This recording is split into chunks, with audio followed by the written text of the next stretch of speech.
नमस्कार, मैं भगवती प्रसाद माँ प्रज्ञा कॉलेज के ऑनलाइन प्लेटफॉर्म पर आप सभी का स्वागत करता हूँ। आज आपने BA B.Ed फोर्थ ईयर की क्लास का अध्ययन करेंगे। BA B.Ed फोर्थ ईयर की क्लास का अध्ययन करेंगे। आज जो अपना टॉपिक है वह है चंपारण सत्याग्रह और वह अन्य।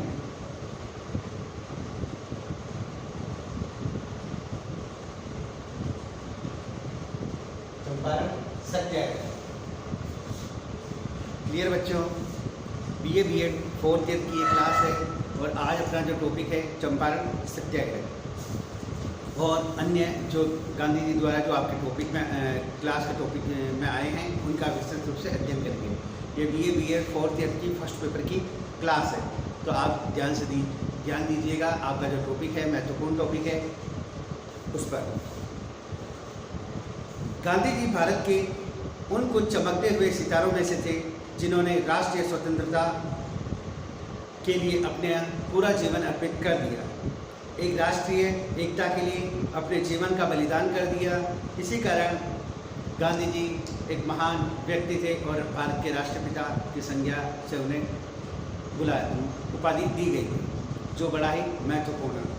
सुभाष चंद्र बोस ने उन्हें राष्ट्रपिता कहा था और महात्मा रविंद्रनाथ जी टैगोर ने। गांधी जी का जीवन परिचय। गांधी जी का जन्म 2 अक्टूबर 1869 को गुजरात प्रांत के पोरबंदर नामक स्थान पर हुआ। उनके माता पिता कट्टर हिंदू थे। इनके पिता करमचंद या कबा गांधी पहले पोरबंदर रियासत में दीवान थे और क्रमशः राजकोट, काठियावाड़ एवं वाकानेर के दीवान रहे। मोहनदास करमचंद जब केवल 13 वर्ष के थे और स्कूल में पढ़ते थे तो पोरबंदर के एक व्यापारी की पुत्री कस्तूरबा से उनका विवाह कर दिया गया। मोहनदास से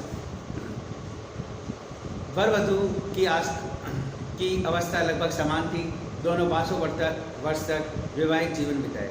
1944 ईस्वी में ऊना की ब्रिटिश जेल में कस्तूरबा का स्वर्गवास हो गया। गांधी जी का 18 वर्ष की आयु में एक पुत्र के पिता हो गए और अगले ही वर्ष इंग्लैंड चल गए, जहाँ 3 वर्ष रहकर उन्होंने बैरिस्ट्री की परीक्षा पास की। महात्मा गांधी जी का जन्म गुजरात काठियावाड़ 2 अक्टूबर 1869 और कस्तूरबा गांधी जी से इनका विवाह हुआ और 18 वर्ष की आयु में उन्हें एक पुत्र प्राप्त हुआ। फिर वह इंग्लैंड चले गए और उन्होंने बैरिस्टर की परीक्षा पास की। भारत लौटने पर उन्होंने मुंबई में वकालत शुरू की, किंतु इसमें उन्हें विशेष सफलता नहीं मिली। इसलिए 1892 में जब दक्षिण अफ्रीका में भारतीय व्यापार करने वाले एक भारतीय मुसलमान व्यापारी दादा अब्दुल्ला ने उनके सामने मुकदमा देखने का प्रस्ताव रखा तो उन्होंने इसे स्वीकार कर लिया और सन 1893 ईस्वी में वह दक्षिण अफ्रीका चले गए।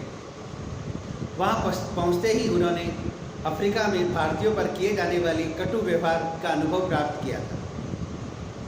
गांधी जी जब डरबन से प्रिटोरिया रेलवे स्टेशन द्वारा प्रथम श्रेणी के डिब्बे में यात्रा कर रहे थे तो रास्ते में मैरिट्सबर्ग पर एक गोरा अंग्रेज उनके डिब्बे में घुसा और उन्हें स्थानीय पुलिस की सहायता से धक्का देकर नीचे उतार दिया। यानी उनके पास टिकट था, फिर भी उन्हें धक्का देकर नीचे उतार दिया गया, क्योंकि दक्षिण अफ्रीका में किसी भी भारतीय को, चाहे वह कितना ही धनी एवं प्रतिष्ठित क्यों न हो, गोरों के साथ यात्रा करने की अनुमति नहीं थी। यानी वह चाहे कितना ही पैसे वाला हो, कितना ही ऊंचा हो, उससे कोई मतलब नहीं है। यानी ब्रिटिश सरकार के जो गोरे लोग थे उनके बराबर वह नहीं बैठ सकते थे। अतः पुलिस की सहायता से गांधी जी को मैरिट्सबर्ग में धक्का देकर बाहर निकाल दिया गया। मैरिट्सबर्ग कांड ने गांधी जी की जीवन यात्रा में एक नई दिशा दी। दक्षिण अफ्रीका में अंग्रेज भारतीयों के प्रति रंग भेद की नीति बरता करते थे, यानी गोरे और काले की नीति बरता करते थे अफ्रीका में। ये रंग भेद की नीति आज भी विश्व में विद्यमान है और कहीं ना कहीं इसका उदाहरण देखने को मिलता है। यानी जो गोरे लोग हैं वो काले लोगों पर अत्याचार करते थे। वहाँ प्रत्येक भारतीय को पंजीकरण प्रमाण पत्र लेना जरूरी था। यानी जो भी गोरे लोग हैं वह काले लोगों को एक प्रमाण पत्र देते थे और प्रत्येक काले लोगों को वह प्रमाण पत्र लेना जरूरी था। इसके लिए कर देना पड़ता था, जो इसे हर समय अपने पास रखना पड़ता था, यानी वह प्रमाण पत्र बनवाने के लिए भी टैक्स देना पड़ता था और उसे अपने पास ही रखना होता था। 1906 ईस्वी में गांधी जी ने इस एशियाटिक रजिस्ट्रेशन एक्ट का विरोध किया, यानी जो यह एक्ट था, एशिया के लोग जो अफ्रीका में रहते थे उसका नाम था एशियाटिक रजिस्टर्ड एक्ट का विरोध किया और एक शिष्टमंडल इंग्लैंड भेजा, यानी इसका विरोध करने के लिए एक शिष्टमंडल बनाकर इंग्लैंड भी भेजा। उन्हें इस अधिनियम को समाप्त करने में सफलता मिली, यानी इस प्रकार का जो अधिनियम है, लाइसेंस लेना पड़ता था, अपने पास रखना पड़ता था और उनको बनवाने के लिए जो कर देना पड़ता था, इसके विरोध में गांधी जी ने एक कमीशन भेजा, कुछ लोगों को भेजा और ब्रिटिश सरकार ने इसे समाप्त कर दिया। गांधी जी ने दक्षिण अफ्रीका में सन 1894 ईस्वी में नटाल इंडियन कांग्रेस की स्थापना की, यानी अफ्रीका में गांधी जी ने नटाल कांग्रेस की स्थापना की। क्लियर? नटाल इंडियन कांग्रेस की। और दक्षिण अफ्रीका के लंबे आंदोलन के दौरान कई बार जेल की यात्राएं की, यानी गांधी जी ने अफ्रीका में जो आंदोलन किए उसका जब विरोध किया तो ब्रिटिश जो वहाँ की हुकूमत थी उन्होंने कई बार गांधी जी को जेल की यात्राएं कराई, यानी कि इतनी बार ही जेल भेज दिया। अपने सहयोगी जर्मन शिल्पकार कोलेन बाख की मदद से टॉल्स्टॉय फॉर्म की स्थापना की, यानी उनके एक मित्र थे, उनकी सहयोग से उन्होंने टॉल्स्टॉय फॉर्म की स्थापना की और वहीं रहने लगे तथा उनसे प्रेरणा प्राप्त की। श्रीमद् भागवत गीता की तो उन्होंने टीका भी की। दक्षिण अफ्रीका में इंडियन ओपिनियन नामक अखबार निकाला, यानी गांधी जी द्वारा जो निकाला गया था अखबार था इंडियन ओपिनियन निकाला गया तथा 1904 ईस्वी में फिनिक्स आश्रम की स्थापना की, यानी टॉल्स्टॉय फॉर्म, फिनिक्स आश्रम आदि की स्थापना की और इंडियन ओपिनियन नामक एक पत्र भी निकाला। दक्षिणी अफ्रीका में उन्होंने आंदोलन के कारण दक्षिणी अफ्रीकी सरकार द्वारा 1914 में अधिकांश काले कानून को रद्द कर दिया, यानी फर्स्ट वर्ल्ड वॉर के समय अधिकांश जो काले कानून थे उनको रद्द कर दिया। काले कानून का मतलब है जो वहाँ के लोगों को पसंद नहीं थे, हुकूमत उन पर अत्याचार कर रही थी, रंग भेद की जो नीति अपना रही थी और बहुत सा शोषण कर रही थी, इस प्रकार के जो एक्ट थे उन सभी को समाप्त कर दिया गया। गांधी जी और उनके अहिंसक सत्याग्रह आंदोलन यह पहली महान सफलता प्राप्त हुई, यानी गांधी जी के जो सफल अहिंसात्मक आंदोलन था उसकी यह पहली सफलता थी और गांधी जी द्वारा सत्याग्रह जो अफ्रीका में किया गया था उसकी यह महान सफलता उन्हें वहाँ पर प्राप्त हुई थी। पहली अवज्ञा आंदोलन, जिसे सत्याग्रह का नाम दिया गया था, गांधी जी ने 1906 में पहली बार दक्षिण अफ्रीका में इसका प्रयोग किया था और वहीं उन्हें सत्य का दर्शन का विकास हुआ। इसके मुख्य तत्व थे सत्य और अहिंसा। सत्य के अंतर्गत ही उन्होंने अहिंसा का स्थान दिया। उन्होंने बताया कि अहिंसा पर आधारित सत्य के लिए संघर्षित सत्याग्रह है, यानी सत्य के लिए किया गया अहिंसात्मक आंदोलन ही सत्याग्रह है, ये बात उन्होंने कही। अहिंसा पर आधारित सत्य के लिए संघर्षित सत्याग्रह है। 1909 में लिखित अपनी पुस्तक हिंद स्वराज में स्वराज की व्याख्या की, यानी गांधी जी ने एक पुस्तक लिखी हिंद स्वराज और उसमें इसकी सत्याग्रह की विस्तृत विवेचना की। जनवरी 1915 में गांधी जी भारत आए और यहाँ पर उनके संपर्क यानी गांधी जी 1915 में भारत लौटे और यहाँ पर उनका संपर्क गोपाल कृष्ण गोखले जो कांग्रेस के उदारवादी दल के नेता थे उनसे हुआ, जिन्हें गांधी जी ने अपना राजनीतिक गुरु बना लिया। यानी गांधी जी के जो राजनीतिक गुरु थे वो गोपाल कृष्ण गोखले थे। इनके प्रभाव में गांधी जी ने भारत की सक्रिय राजनीति से अपने को जोड़ा, यानी गोपाल कृष्ण गोखले के सहयोग से भारत की जो सक्रिय राजनीति थी उनसे गांधी जी जुड़ गए। गांधी जी के भारतीय राजनीति में प्रवेश के समय ब्रिटिश सरकार प्रथम विश्व युद्ध 1914 से 18 में फंसी हुई थी। यानी गांधी जी जब भारत में राजनीति में आए तो ब्रिटिश सरकार प्रथम विश्व युद्ध में फंसी हुई थी, उलझी हुई थी। गांधी जी ने सरकार को पूर्ण सहयोग किया क्योंकि वे मानकर चल रहे कि ब्रिटिश सरकार युद्ध की समाप्ति पर भारतीयों को सहयोग के बदले स्वराज देगी। यानी गांधी जी ये मानकर चल रहे थे कि ब्रिटिश सरकार का विश्व युद्ध में साथ दिया जाए, जिससे वह युद्ध समाप्ति पर भारत को स्वराज देगी। गांधी जी ने लोगों को सेना में भर्ती होने के लिए प्रोत्साहित किया। कुछ लोगों ने उन्हें भर्ती करने वाला सार्जेंट कहने लगे। यानी गांधी जी ने आह्वान किया कि जो लोग थे भारतीय, उनको कहा कि ब्रिटिश की सहायता करें। अतः बहुत से लोग सैनिक बने, अतः लोग उन्हें भर्ती करने वाला सार्जेंट कहने लगे। 1916 ईस्वी में गांधी जी ने अहमदाबाद के करीब साबरमती आश्रम की और अप्रैल 1917 में बिहार में स्थित चंपारण जिले में किसानों द्वारा किए गए अत्याचारों के विरुद्ध आंदोलन चलाया, जो चंपारण आंदोलन के नाम से मशहूर है। यानी 1917 में गांधी जी ने एक चंपारण आंदोलन किया था जो बिहार में स्थित है, और साबरमती आश्रम की स्थापना की जो अहमदाबाद में स्थित है। और अपना जो टॉपिक है चंपारण सत्याग्रह, अब चंपारण सत्याग्रह 1917 में चलाया गया।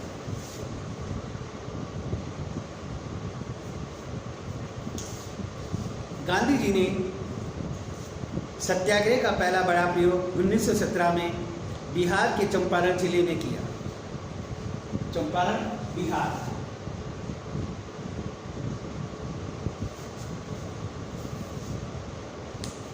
में किया। चंपारण की घटना 20वीं शताब्दी की प्रारंभ में शुरू हुई, जहां नील की खेती करने वाले किसानों पर यूरोपीय मालिक बहुत अधिक अत्याचार करते थे। किसानों को अपनी ज़मीन से कम 3/20 भाग पर नील की खेती करना था। यानी चंपारण के जो किसान थे वो अपनी भूमि के 3/20 भाग पर नील की खेती करना अनिवार्य कर रखा था। वो नहीं करते थे तो उन पर अत्याचार करते थे। उन मालिकों द्वारा तय दामों पर उन्हें बेचना पड़ता था। यानी जो नील की खेती होती थी उस पर तय दाम के अनुसार ही उन्हें बेचना पड़ता था। यानी ब्रिटिश सरकार, ब्रिटिश व्यापारी तय कर देते थे कि अमुक नील इतने रुपए में लेंगे और वो इतने रुपए में लेते, भले वह बाजार भाव से कम ही क्यों ना, किंतु वह नील बागान के मालिक थे और उन पर ज़बरदस्ती नील की खेती करवाई जाती थी और उन्हें तय दामों पर बेचना पड़ता था। इसे 3 कठिया पद्धति भी कहा जाता था। यानी 3 कठिया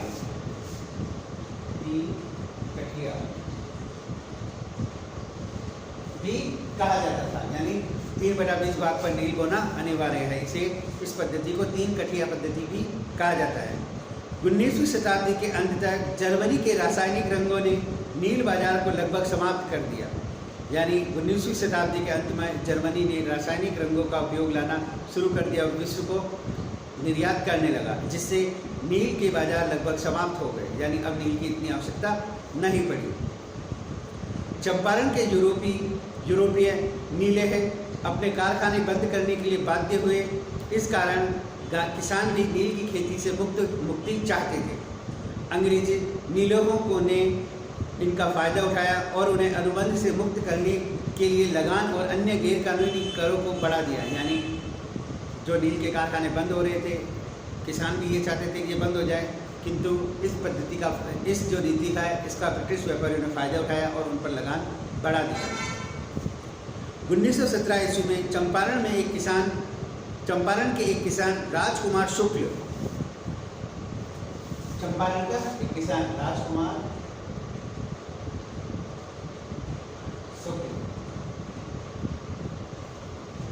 शुक्ल ने गांधी जी से लखनऊ में भेंट की और उन्हें चंपारण आने के लिए आग्रह किया। यानी चंपारण आने के लिए राजकुमार शुक्ल ने उन्हें आमंत्रण दिया लखनऊ जाकर। गांधी जी के चंपारण पहुंचने पर वहां के कमिश्नर ने उन्हें तुरंत लौट जाने के लिए कहा। यानी गांधी जी जब चंपारण आए, बिहार आए, तो वहां के जो कमिश्नर थे चंपारण जिले के, उन्होंने कहा गांधी जी आप तुरंत लौट जाइए, परंतु गांधी जी नहीं माने। अंत में उन्होंने चंपारण गांव जाने की अनुमति दे दी गई। यानी उन्हें चंपारण जाने की अनुमति प्रदान कर दी गई। चंपारण में गांधी जी के सहयोगी बाबू राजेंद्र प्रसाद, जे.बी. कृपलानी, महादेव देसाई, मजरूल हक, नरहरि पारिक व ब्रज किशोर थे। यानी यह व्यक्ति उनके साथ में थे। सरकार ने पूरे मामले को जांच के लिए एक आयोग गठन किया। यानी सरकार ने इस नील में जो खेती की जो प्रॉब्लम्स थी उनके लिए आयोग का गठन किया गया। गांधी जी को भी उसका सदस्य बनाया गया, यानी गांधी जी को भी आयोग में शामिल किया गया। गांधी जी आयोग को यह समझाने में पूर्णतः सफल रहे कि 3 कठिया प्रणाली समाप्त करनी चाहिए और जो धन अवैध रूप से वसूल किया गया है उसके लिए हर्जाना दिया जाना चाहिए। यूरोपीय नीले है किसानों की 25% राशि वापस करने के लिए राजी हो गए। यानी गांधी जी ने इस प्रकार का जो आंदोलन किया और उनको अपनी बात समझाई और 25% राशि जो अवैध रूप से वसूली गई थी वह ब्रिटिश सरकार ने उन्हें वापस लौटाने की बात कही थी, राजी हो गए। गांधी जी ने इसे स्वीकार कर लिया। इस प्रकार गांधी जी द्वारा चलाया गया पहला सत्याग्रह सफल रहा। एन.जी. रंगा ने महात्मा गांधी के चंपारण सत्याग्रह का विरोध किया था, जबकि रविंद्रनाथ टैगोर ने चंपारण सत्याग्रह के दौरान उन्हें महात्मा की उपाधि दी थी। यानी एन.सी. रंगा ने इस बात का विरोध किया था और वहीं रविंद्रनाथ टैगोर ने चंपारण सत्याग्रह के दौरान उन्हें महात्मा गांधी की उपाधि दी थी। इस प्रकार चंपारण सत्याग्रह गांधी जी का पहला सफल सत्याग्रह था जो भारत में उन्होंने किया था।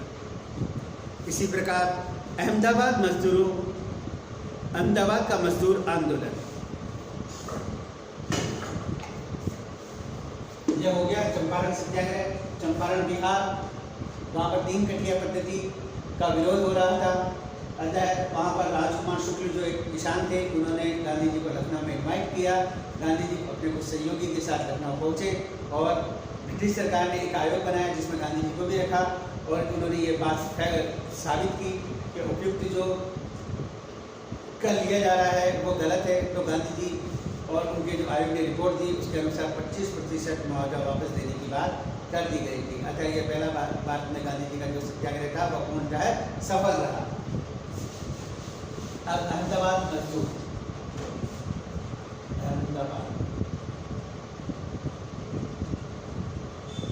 आंदोलन, आंदोलन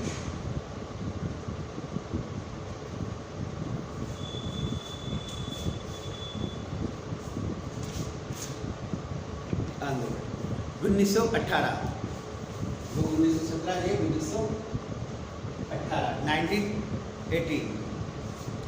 चंपारण की सफलता के बाद गांधी जी का अगला प्रयोग 1918 में अहमदाबाद की एक कॉटन टेक्सटाइल में एक मिल मालिक और मजदूरों के बीच मजदूरी बढ़ाने के सिलसिले में चल रहे विवाद में हस्तक्षेप करना था। यानी अहमदाबाद की एक कॉटन में रुई की फैक्ट्री और वहाँ के मजदूरों के मध्य वेतन बढ़ाने को लेकर आपस में तनाव चल रहा था, आंदोलन चल रहा था। अतः गांधी जी ने इसमें हस्तक्षेप किया। यहाँ का विवाद प्लेग बोनस को लेकर था। अहमदाबाद में जब प्लेग की समाप्ति हुई तो मिल मालिक बोनस समाप्त करना चाहते थे। यानी प्लेग नामक जो बीमारी फैली गई थी उसमें बोनस दिया गया था मजदूरों को। जब प्लेग समाप्त हो गया तो वहाँ के जो मिल मालिक है उन्होंने बोनस को भी समाप्त करने की बात कही। मजदूरों ने इसका विरोध किया। गांधी जी ने मजदूरों पर हड़ताल पर जाने को कहा। यह घोषणा की कि 35% उन्हें बोनस मिलना चाहिए, यानी पूरा समाप्त नहीं करेंगे, 35% बोनस आपको मिल जाना चाहिए, क्योंकि प्रथम विश्व युद्ध के कारण महंगाई काफ़ी बढ़ चुकी थी। गांधी जी अनशन पर बैठे तब मिल मालिकों ने यह मामला न्यायाधिकरण को सौंपने के लिए कहा। न्यायाधिकरण ने 35% बोनस देने को कहा। इस संघर्ष में अम्बालाल साराभाई की बहन अनुसुईयाबेन गांधी जी की मुख्य सहयोगी रही, जबकि उनके भाई अम्बालाल साराभाई गांधी जी के दोस्त हुए और उनके विरोधी रहे। क्लियर। अहमदाबाद मजदूरों में जो प्लेग के बोनस था उसको लेकर बात कही गई थी, यानी महंगाई बढ़ रही थी। वहीं ब्रिटिश जो व्यापारी थे वह बोनस को बंद करना चाहते थे, प्लेग बोनस जो मिल रहा था, किंतु मजदूर ये चाहते थे कि महंगाई बढ़ रही है, अतः 35% वह वापस लागू होना चाहिए। अतः यह आंदोलन गांधी जी के जाने पर समाप्त हुआ और 35% पर यह बोनस देने की बात कही गई थी। अनुसुईयाबेन जहाँ गांधी जी की सहयोगी बनी, वही अम्बालाल साराभाई गांधी जी के दोस्त होते हुए भी उनके विरोधी रहे। इस प्रकार खेड़ा सत्याग्रह।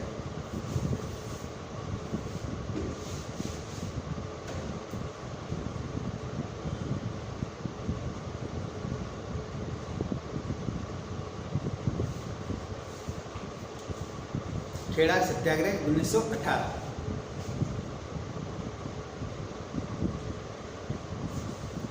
गांधी जी ने 1918 में गुजरात के खेड़ा जिले में किसानों की फसल नष्ट हो जाने के बावजूद सरकार द्वारा लगान में छूट न दिए जाने के कारण सरकार के विरुद्ध किसानों का साथ दिया। यानी गुजरात के खेड़ा में अतिवृष्टि या फसल नष्ट हो गई थी तो किसान ये चाहते थे कि ब्रिटिश सरकार छूट दे, किंतु उन्होंने ऐसा नहीं किया। अतः गांधी जी किसानों के साथ हो गए और उन्हें राय दी कि जब तक लगान में छूट नहीं मिले वह लगान देना बंद कर दें। यानी उन्होंने गांधी जी ने इस बात के लिए आह्वान किया किसानों को कि जब तक लगान में छूट नहीं मिलेगी आप किसी प्रकार का लगान नहीं देंगे। Gandhi ji servants of India के सदस्य विट्ठल भाई पटेल के साथ वहां पहुंचे। सरकार ने यह आदेश दिया कि लगान उन्हीं किसानों से वसूला जाए जो वास्तव में इसका भुगतान कर सकते हैं। अतः गांधी जी ने संघर्ष वापस ले लिया। खेड़ा आंदोलन में गांधी जी के साथ वल्लभ भाई पटेल, इंदुलाल याग्निक तथा अन्य युवा लोगों ने गांव का दौरा किया। यानी ब्रिटिश सरकार ने इसका संशोधन किया और कहा कि लगान उसी से वसूला जाएगा जिसको फ़ायदा हुआ है, जिसकी फसल हुई है, बाकी से लगान नहीं वसूला जाएगा। अतः गांधी जी का यह यहाँ भी जो आए और उन्होंने सफलता की प्राप्ति की। इन अनुभवों ने गांधी जी को जनता के घनिष्ठ संपर्क में ला दिया और वे जीवन भर उनके हितों के लिए सक्रिय रूप से रक्षा करने लगे। वे वास्तव में भारत के पहले ऐसे राष्ट्रवादी नेता थे जिन्होंने अपने जीवन और जीवन पद्धति को साधारण जनता के लिए जीवन से एकीकृत कर लिया। जल्द ही वे गरीब भारत, राष्ट्रवादी और भारत और विद्रोही भारत के प्रतीक बन गए। गांधी जी के 3 दूसरे लक्ष्य भी थे जो उन्होंने जान से प्यारे थे। पहला था हिंदू मुस्लिम एकता, दूसरी छुआछूत विरोधी संघर्ष और तीसरा देश की स्त्रियों को सामाजिक स्थिति सुधार करना। यानी इनके जो 3 उद्देश्य थे, हिंदू मुस्लिम एकता और बोलते ना छुआछूत का विरोध करना और स्त्रियों की सामाजिक दशा सुधारना, जो उनके जीवन का ध्येय था, जो इन्हें प्रिय थे, वो वाकई ही महान उद्देश्यों को लेकर चले थे। संपर्क था।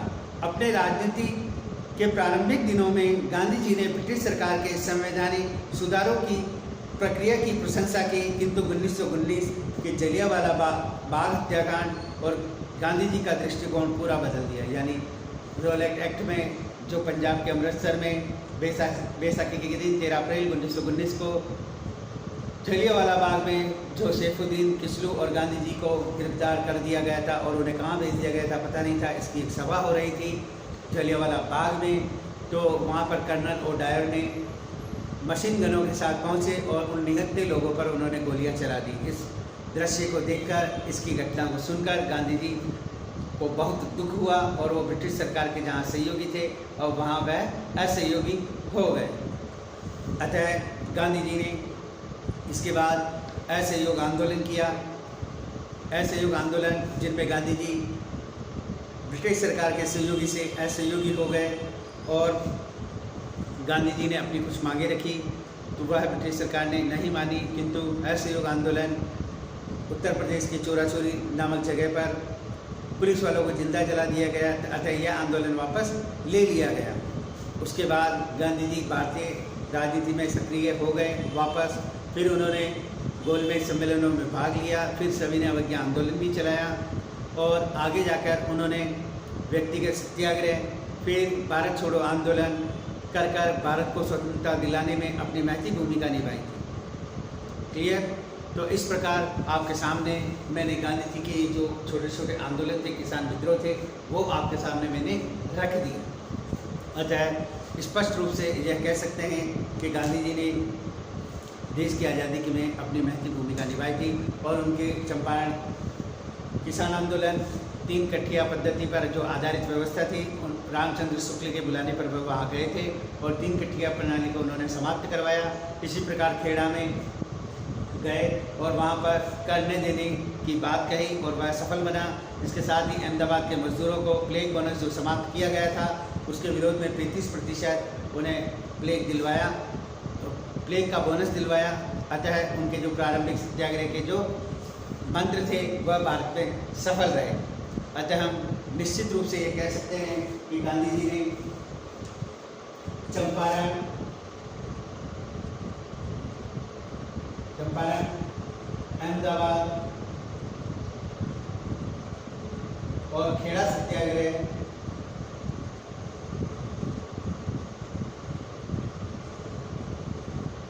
के बाद वह भारत में प्रत्येक किसानों को और मजदूरों के जबान पर आ गए, उनसे मिलनसार हो गए और उनका प्रभाव भारत में जम गया। और उनके जो 3 लक्ष्य थे, हिंदू मुस्लिम एकता,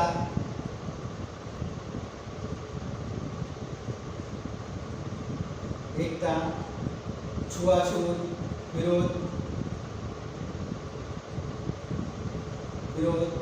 और नारी की सामाजिक प्रतिष्ठा,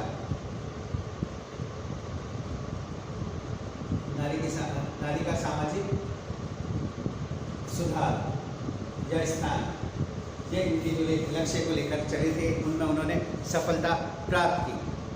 अतः मैं आशा करता हूँ कि आपको यह चीज़ें समझ में आ गई होंगी और गांधी जी की जो प्रारंभिक जो थे आंदोलन, ये पूरी तरह से सफल रहे थे। और गांधी जी की विस्तृत विवेचना हम आगे आने वाले अध्यायों में करेंगे। ये प्रमुख रूप से आपके जो सब्जेक्ट बोलते हैं ना, आपके सिलेबस में थी, वो मैंने आपके सामने रखी है। Thank you. आज की क्लास में इतना ही।